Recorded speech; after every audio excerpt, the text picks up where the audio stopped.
यदि आप भी चाहते हैं विद्या म्यूजिक की ऑडियो वीडियो सबसे पहले आप तक पहुंचे तो लाल कलर का बटन दबाकर चैनल को सब्सक्राइब करें और हाँ, बेल आइकन को दबाना ना भूलें।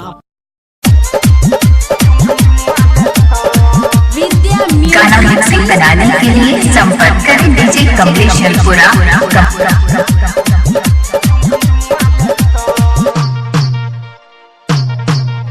मलहवा छौरा गहय बुआरवा छौरा गहय पटकिए को चुम्मा लेतो दूसधवा छौरा गहय पटकिए को चुम्मा लेतो वीवो ओप्पो जियो के मोबाइल देतो वीवो ओप्पो जियो के मोबाइल देतो चमरवा छौरा गहय पटकिए को चुम्मा लेतो मलहवा छौरा गहय पटकिए को चुम्मा लेतो। इलाका किसी का भी होगा पर धमाका डीजे कमलेश दीवाना का ही होगा। चले ने छौरी गे रसता चिखले तो सामान तोहर सबटा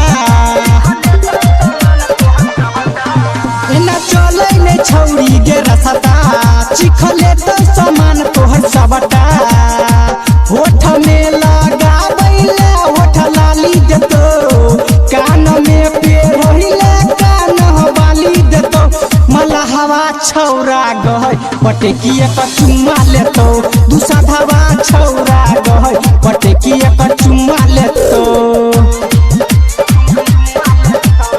डीजे रिमिक्स बनाने के लिए संपर्क करें कमलेश दीवाना ननौ चौक चौपुरा। Mobile number 7708981462। चना दुआ के बात मन गोरी नहीं तो लूट लेतो बल जोरी